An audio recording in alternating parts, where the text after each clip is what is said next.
Good morning mga kabi. Welcome back Sir Vince Love TV.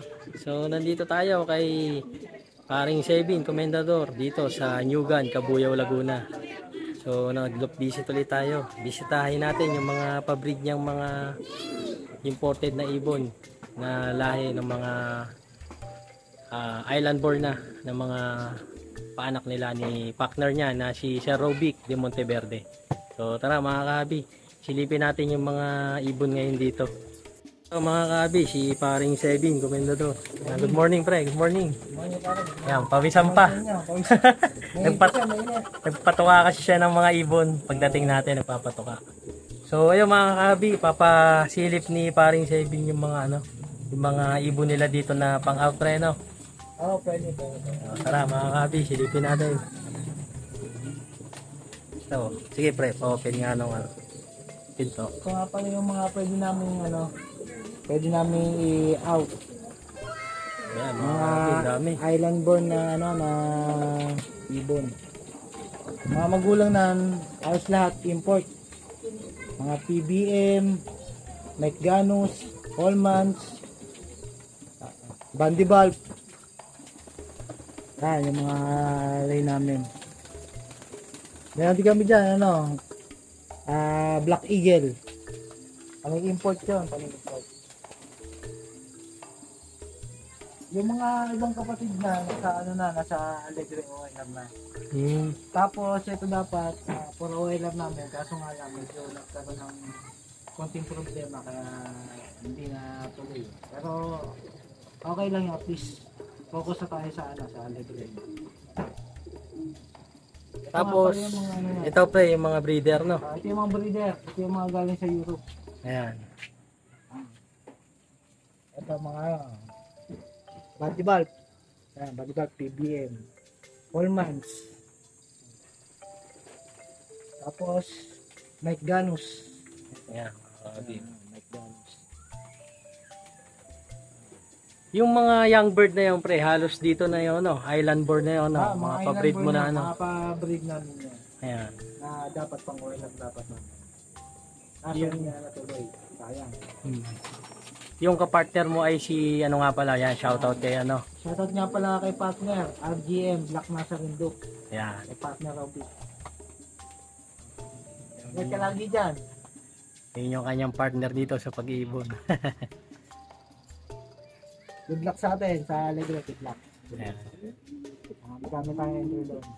Sana makapalari tayo pala. Basta kung may kayo mga kabi, katanungan dito sa mga pang-out na young bird, ilalagay ko yung ni paring Sevin sa Sir Robic, yung kanilang Facebook para ma-chat nyo sila. Dito sa screen, ipa-flash natin. Para madali nyo silang makontak at makausap tungkol dun sa kung magkano yung ibon at yung mga bloodline. Tapos kung makaka-look visit din kayo, yun, makikita nyo no actual dito yung mga mga kabi. Andito yung mga legit na import na mga magulang na mga ibon. Yan, yung mga gusto mag-infuse diyan sa mga bloodline nila, mas maganda lalo. Maganda lalo. Talaga maano mo yung bloodline, talaga subok na. Saka pre, mas mahal kasi yung magda-direct import kayo na ibon. Pamasahe pa lang sa ibon. Talagang halaga na ibon dito sa atin. Gagas ka siguro mga 9 to 11K pamasahe pa lang. Plus yung pinaka-price pa nung ibon na kukunin mo, no? Ibon. Depende pa sa bloodline. Madugo. Pagka nag-import talaga kayo ibon, talagang madugo talaga. Ayan, alam yan ng mga nag-i-import na iba nating kahabi na matatagal na nag-iibon din, no? Kung magkano yung nagagastos, talagang mahal talaga. So dito, kila paring Sevin, kila Sir Roby, makakamenos kayo sa sa gastos kasi nga island born na yung nandito. Saka legit nga yung mga magulang na imported. Na galing import talaga. So yun mga kabi, madaling kausap yan si paring Sevin. AKA Chokoy. Ayan, tropa yan dito mga kabi. Pagka napanood nyo tong video na to, ayan, banggitin nyo lang yung pangalan ko, Herbin Slop. Alam na yung Chokoy yun.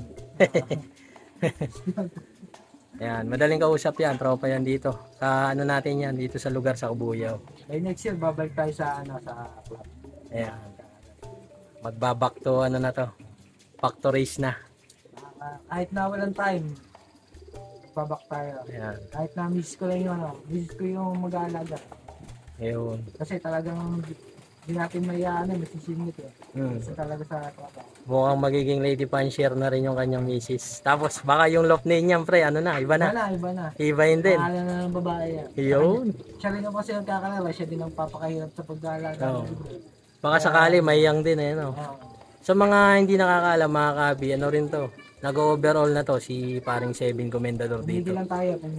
Gawa nung kanyang trabaho kasi. Focus muna tayo kasi sa pamilya na Kilala rin to dito sa Kabuyaw.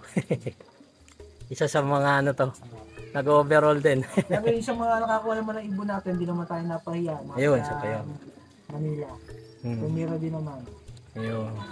Mga odd lines natin, mga odd lines. Pero pre, anong masasabi mo doon sa ano? Sa pagdating sa pagkuha ng mga kalapate, mga bloodline. Saan ka nagbe-base talaga pre para manalo rin yung mga kabi natin?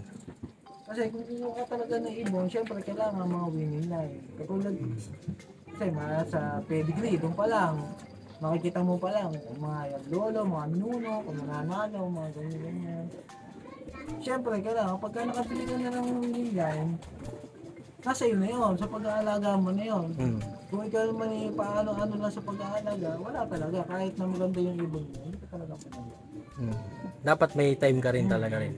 Tapos yung sa performance, gano'n. Kaya kailangan talaga, bibili ka pa yan, ano mo na, mapipili mo na. Kasalain mo. Ako naman, kaya tumigil ako, kasi napansin ko, hindi na ako makapag-focus sa pag-iibon. Pero ang ibon, talagang nauwi. Kaso nga lang, kahit na nauwi siya, syempre, uwi lang na uwi ibon. Nagkukulang tayo sa pag-aaral. Sayang lang ang ibon. Sayang ang ginagawa. Kaya nag-vision akong tumigil na. Nag-uwalan na lang. So, ayun mga kabi, yun nga yung kalimitan sa mga busy person na may trabaho. Kalimitan sa OLR na lang nagpo-focus. Sa breeding sila nakapokus ngayon. Medyo na ano lang ako, nahatak lang ako ng mga kaibigan maglaro ngayon. Kaya nagano ako na baka sakali. Sige, maglalaro din ako kahit na medyo talaga. Subukan. Subukan. Kasi talaga sa trabaho ko ngayon, wala akong ano. Swerte na pagka nagka-rest day ako. Kaya talagang hindi ko na ma-handle. Kumbaga, patuka na lang. Bala na si business. Yun. Kaya yung mga magsisimula dyan, kailangan sa pagkuha pa lang na ibon, maging mapili na kayo. Tapos kailangan talaga may oras talaga kayo. Oras talaga, mahalaga talaga sa pag-iibig. Yun. Susi sa pagkapanalo. Yun. Ayun, mga kabi. Nabigyan tayo ng tips ni paring Sevin Comendador.